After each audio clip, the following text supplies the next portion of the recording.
అట్లా వేస్ట్ అన్న వచ్చి పెయింట్కి వచ్చి వాయిస్ ఇచ్చారండి.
$70 లక్షలు సార్. ఇంకా నువ్వు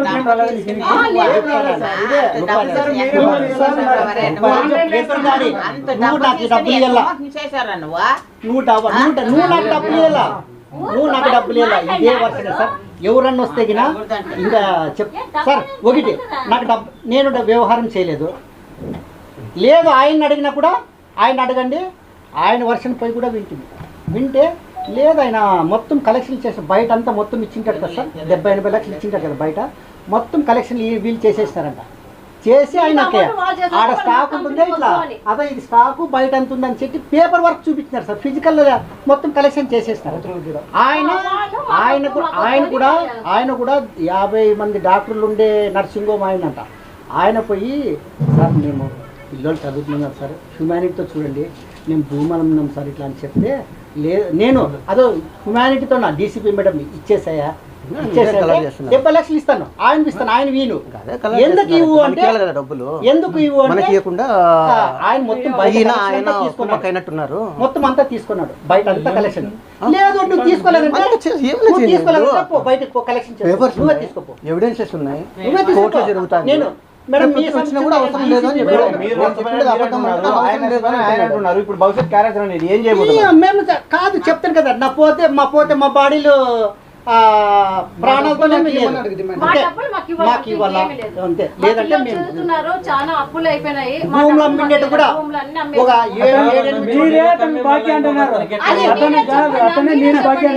7 కంపెనీ ఇక్కడ చిన్న లాజిక్. ఓకే, మీకు వాస్తవం ఏంది అవాస్తవం ఏంది అనేది చూస్తే తెలుస్తుంది. అందరూ చదువుకోండి. 1,16,00,000 కమ్మినా 48 లక్షలు ఇచ్చినాడు.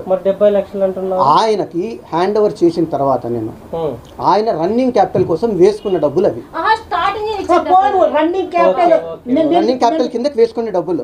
ఓకే, ఆయనకి ఇంతవరకు సంబంధమే లేదు అని అన్నారు కదా. ఇక్కడ చూడండి చిన్నగా ఇది గౌస్ బెంగళూరు.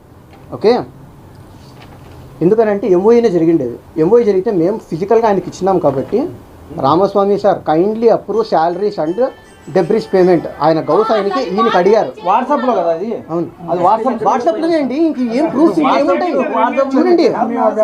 చెప్తాను నేను ఎక్కడ చెప్పినా, నేను ఎప్పుడు చెప్పలేదు. 48 లక్షలు ఇచ్చినాడు ఆయన. 48 లక్షలు ఇచ్చినాడు. రిమైనింగ్ 70 లక్షలు ఇవ్వలేదు. ఇంకా 1,16,00,000 ఆయన నుండి రాలి. ఆయన కొన్నాడు కదా, ఎంఓఈ చేసుకున్నాడు ఆయన. నేను ఇంకా చేసుకున్న తర్వాత చేయలేకపోతే ఇవన్నీ ఎట్లా చేసినారు, కంపెనీ హ్యాండ్ ఓవర్ చేసినారు. ఆయన చేసుకుని వస్తే అయిపోతుందా?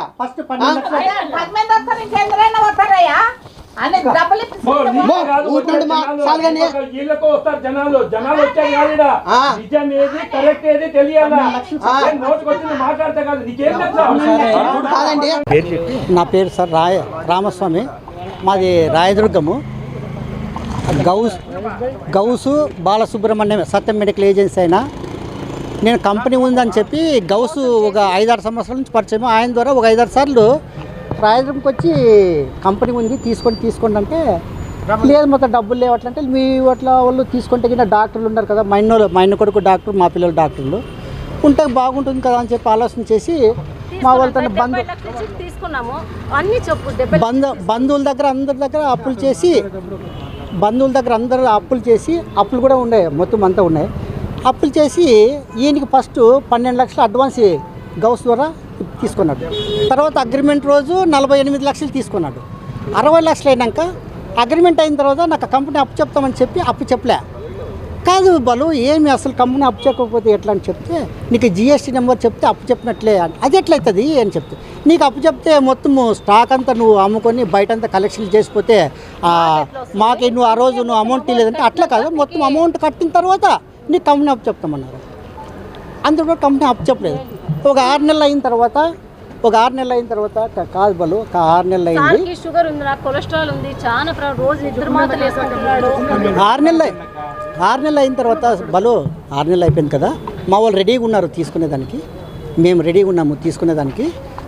కంపెనీ అప్పు చెప్పాలంటే లేదు కొంచెం టైం కావాలని. ఏం టైం కావాలి బాలు అని చెప్తే లేదు ఒకరోజు డిసెంబర్ ఆఖరికి పిలిపించి రమణారెడ్డి అనే వ్యక్తి దగ్గర పిలిపించి సంతకాలు దౌర్జన్యంగా సార్ గౌస్ నాకు అంటే ఒక రకంగా బ్లాక్మెయిల్, సార్ మీ కుటుంబం గురించి నాకు అంతా తెలుసు కదా, ఊరికి పెట్టండి సార్ మీ కుటుంబం గురించి అంతా తెలుసు కదా, గౌస్ పెట్టకపోతే బయటికి పోరు, పెట్టకపోతే ప్రాణాలతో బయటికి పోరు. నేను కూడా 3 పిల్లల్ని చదివించుకుంటున్నాను సార్, ఇది ఎంబీబీఎస్ ఒక ఇంజనీర్, ఒక రకంగా ఆస్తి కూడా అమ్మినాను. ఈ దానిలో నేనేమన్నా అయితే నా పిల్లలు రోడ్డుని పడతారు కదా అని చెప్పి ఏమవుతుంది కదని చెప్పి నేను పెట్టాను సార్, సంతకాలు పెట్టినాను, కంపెనీ అప్పు చెప్పి. అయిన తర్వాత ఒక రోజు వచ్చి మండల కన్వీనరు మా వాళ్ళంతా వచ్చి వాళ్ళు డబ్బులు ఇవ్వలేదు కదా మాకు డబ్బులు ఇవ్వలేదంటే రాయదుర్గంకి వచ్చి కూడా దౌర్జన్యం చేస్తాము, నువ్వు ఏం చేసుకుంటావో చేసుకో అని చెప్పినారు సార్. మేము రకరకాలుగా ఎస్పీ కంప్లైంట్ ఇచ్చినాము, సిఎల్ కంప్లైంట్ ఇచ్చినాము, ఎక్కడ కూడా. కాకపోతే ఆయన వర్షన్ ఏమంటే డిఐజీ దగ్గర పోయి డిఐజీ ఈయన చెప్పింది నువ్వేం నా వెంట్రు కూడా పీక్కోలేవు, నాకు డిఐజీ అంటున్నాడంట సార్. ఏ ఎస్పీ దగ్గర పోయి సార్ ఏమో తెలుసు సార్, ఆయన డిఐజీ ఆయనకి నాకు డిఐజీ ఉన్నాడు, నువ్వేమి నువ్వు నా ఎంట్రు కూడా పీక్కోలేవు.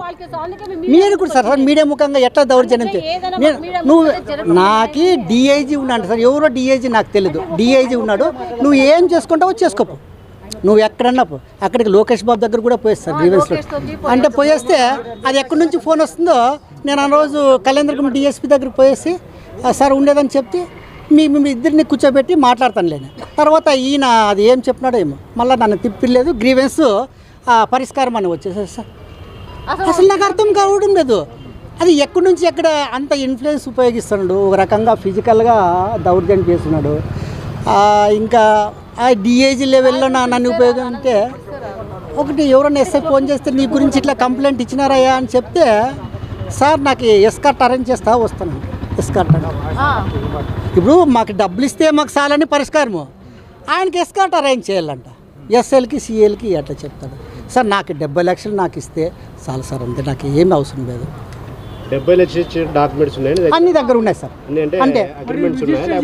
అంటే 12 లక్షలు క్యాష్ ఇచ్చాను సార్, అది సిగ్నేచర్ చేసినారు సార్ వాళ్ళ పార్ట్నర్, అది 48 లక్షలు ఇచ్చినాం సార్. అంటే అమౌంట్ ద్వారా నెఫ్ట్ ద్వారా సార్, నెఫ్ట్ ద్వారా బ్యాంకు ద్వారా ఇచ్చాను, ఆన్లైనే ఇచ్చాను, అన్నీ మొత్తం ఉన్నాయి సార్, మొత్తం 70 లక్షలకి ఉన్నాయి సార్. మొత్తం ఈ తీసుకొని కూడా వచ్చినాం సార్, కావాల్సిన ప్రూఫ్ కూడా. డిఐజీ అండా ఉందంట సార్, డిఐజీ ఉన్నాడు, నువ్వేం పీక్కోలేవు.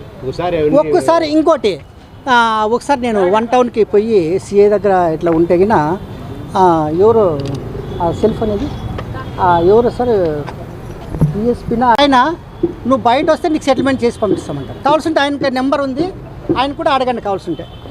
ఈ ఊరైనే కాదు సార్, సిఐ కాదు, ఈయన అనుచరుడు ఏదో సంథింగ్ కాదు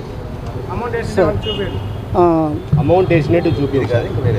సెటిల్మెంట్ అంటే బయట సెటిల్మెంట్ అంటే ఏమి మీరే అదే అర్థం చేసుకున్నారా? లేదు అమౌంట్ విశ్వేశ్వరరెడ్డి, ఎస్ విశ్వేశ్వరరెడ్డి అని ఆయన విహెచ్పి విశ్వేశ్వరరెడ్డి ఆయన అమౌంట్ వేసినట్టు చూపి సార్ ఇట్లా తిప్పి సార్ 17 లక్షల 9,000 ఆయన అంటున్నాడు కదా. నా అకౌంట్ ద్వారా, నా భార్య అకౌంట్ ద్వారా, నా పెద్ద కూతురు అకౌంట్, నా 2 కూతురు అకౌంట్, 4 అకౌంట్ల ద్వారా ఇస్తున్నాం సార్. మా అమౌంట్ మాకు ఇస్తే చాలు సార్, మా అమౌంట్ మాకు ఇస్తే చాలు. నువ్వు కంపెనీ అమ్మేసినావు అంటున్నాడు అతను. నేను అమ్మింటే నేను ఎందుకు, నాకు అమౌంట్ రావాలి కదా సార్. అమ్మింటే నాకు అమౌంట్ రావాలి కదా, 70 లక్షలు మాకు రావాలి కదా.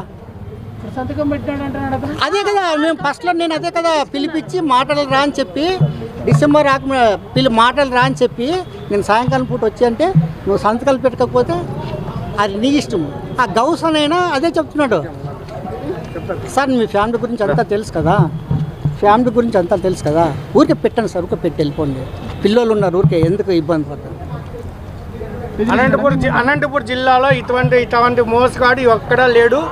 కంపెనీ ఇస్తానని చెప్పి 2 నెలలు 3 నెలలు గట్లా వాళ్ళ చేతుల్లో పెట్టి బ్లాక్ మెయిల్ చేసేసి వాళ్ళకి హ్యాండ్ ఓవర్ చేయకున్నట్లు ఊరికే వాళ్ళతో క్యాన్సిలేషన్ చేసినట్లు చేసి నమ్మి ఇచ్చి మోసం చేసి 70-80 లక్షలు మోసం చేసి పాటు చేసి ఇది చేసి ఇప్పుడు దర్జాగా కూర్చుని మేస్త్రిని వాడుకుంటా అమ్ముకుంటా చేసుకుంటా కూర్చున్నాడు. మొత్తం సార్ 13,30,000 ఇట్లా మొత్తం అంతా 2 లక్షలు